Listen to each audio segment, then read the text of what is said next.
नमस्ते बच्चों, मैं आशा चौहान। स्वागत है आपका हिंदी क्लास में।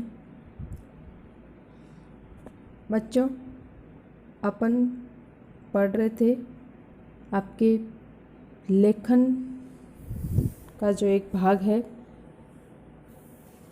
उसमें पत्र। तो अभी तक अपन ने जाना पत्र के प्रकार, पत्र की आवश्यकता, पत्र लिखने के उद्देश्य, पत्र की विशेषताएं, इन सब के बारे में जाना। अब अपन जानेंगे कि पत्र जो है वो मोटे तौर पे उसके दो प्रकार बताए गए, अनौपचारिक पत्र और औपचारिक पत्र।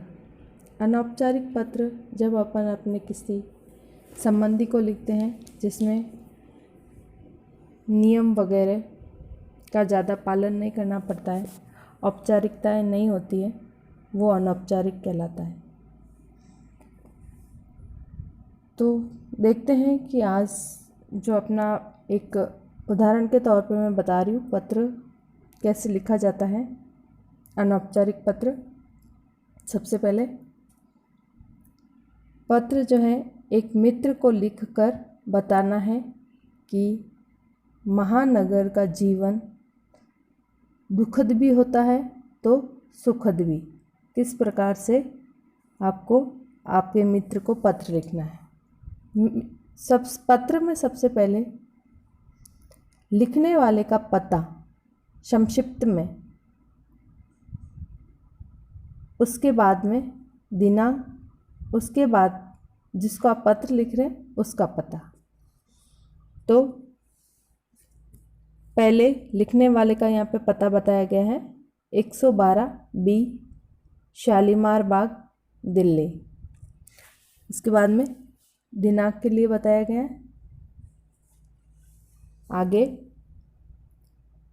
मित्र जिसको वो पत्र लिख रहा है उसको संबोधित करते हुए प्रिय मित्र नमित, सप्रेम नमस्कार। आगे तुम्हारा पत्र मिले काफ़ी दिन हो गए, मन में चिंता हो रही थी तो मैंने तुम्हें पत्र लिखने का निश्चय किया। पहले तुमने दिल्ली में रहने की उत्सुकता दिखाई थी, आज मैं तुम्हें दिल्ली के जीवन से अवगत कराना चाहता हूँ। मित्र जो कोई और रह रहा है उसने दिल्ली में रहने की उत्सुकता दिखाई थी, तो उसका मित्र जो है वो दिल्ली के जीवन के बारे में अपने मित्र को बताना चाहता है। तुम जानते हो कि दिल्ली भारत की राजधानी है, इसका पुराना इतिहास है। ये नगर अनेक बार उजड़ा और बसा। यहाँ पर भिन्न भिन्न संस्कृतियों के लोग आए और गए। यहाँ माया भी है तथा तप भी। यहाँ की चौड़ी सड़कें, गगनचुंबी इमारतें, ऐतिहासिक इमारतें आदि का एक अद्भुत दृश्य प्रस्तुत करती है। यहाँ संसार की सब सुख सुविधाएं उपलब्ध हैं। अनेक शिक्षण संस्थाएं, नौकरी के लिए हजारों क्षेत्र विद्यमान हैं, चिकित्सा सुविधाएं विद्यमान हैं। लेकिन महानगरीय का दूसरा रूप अत्यंत बुरा है। यहाँ घंटों यातायात जाम रहता है। दूसरे, यहाँ आवास की समस्या है। मकान मिलना तो लॉटरी खुलने के समान है। यहाँ पारस्परिक सद्भावना का अभाव है, यानी कि आपसी प्रेम का अभाव है। सारा जीवन यंत्रवत चलता रहता है, अर्थात जीवन जो है एक मशीन की तरह चलता रहता है। यहाँ निर्धन व्यक्ति के लिए कोई जगह नहीं। आशा है कि तुम महानगरीय जीवन से कुछ परिचित हो गए होंगे। शेष जानकारी मिलने पर दूंगा। शेष सब कुशल है। छोटों को प्यार, बड़ों को प्रणाम कहना, तुम्हारा मित्र तथागत। इस प्रकार इस मित्र ने अपने मित्र को महानगर की कुछ अच्छाइयों के बारे में बताया पहले। उसके बाद में महानगर में क्या क्या समस्याओं का सामना करना पड़ता है उसके बारे में भी बताया। तो बच्चों, ये था आपके अनौपचारिक पत्र। अब जानते हैं औपचारिक पत्र के बारे में। औपचारिक पत्र, इसमें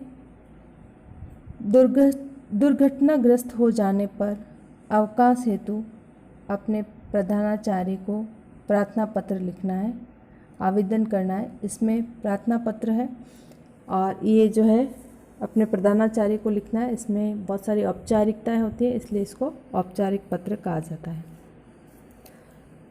सबसे पहले आपको अपने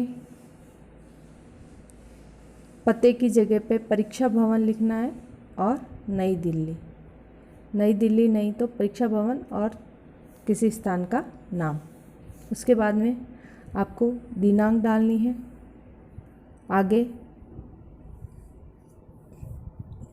बाईं ओर से स्टार्ट करना है। सेवा में प्रधानाचार्य महोदय। उसके बाद आपको अपने स्कूल का नाम लिखना है। इसमें सरोजनी स्मृति विद्यालय मोदी नगर लिखा हुआ है। आगे विषय डाल के पत्र लिखने का कारण बताना है। विषय हेडिंग डालना है आपको और उसमें आपको पत्र लिखने का कारण बताना है, बहुत ही संक्षिप्त में। तो इसमें लिखा हुआ है अवकाश हेतु प्रार्थना पत्र। आगे वापस महोदय करके इसने संबोधन किया है। आगे विनम्र निवेदन है कि मैं आपके विद्यालय में 10वीं अ का विद्यार्थी हूँ। कल मैं घर के किसी काम से बाहर गया था। आते समय बस से गिर जाने के कारण मेरे पैर में काफ़ी चोट लगी है, अतः मैं चल पाने की स्थिति में नहीं हूँ। वास्तव में मेरे दाएं पैर की हड्डी टूट गई है और उस पर प्लास्टर चढ़ा दिया गया है। डॉक्टर का कहना है कि यह प्लास्टर कम से कम 3 सप्ताह बाद खुलेगा। अतः आपसे प्रार्थना है कि विद्यालय आने में मेरी असमर्थता को देखते हुए मुझे 1 महीने का चिकित्सा हेतु अवकाश प्रदान किया जाए। इसके लिए मैं आपका सदैव आभारी रहूँगा। धन्यवाद। आपका आज्ञाकारी शिष्य। उसके बाद में क ख ग कक्षा जो भी है आपकी वो लिखनी है। इस प्रकार औपचारिक पत्रों में आपको पहले विषय का हेडिंग डाल के उसमें पत्र लिखने का कारण संक्षिप्त में बताना है। उसके बाद वापस जिसको आप लिख रहे हो उसको संबोधन करते हुए आगे पत्र लिखने का विस्तृत कारण बताना है। ठीक है बच्चों, आज के लिए इतना ही। मिलते हैं आगे। ओके।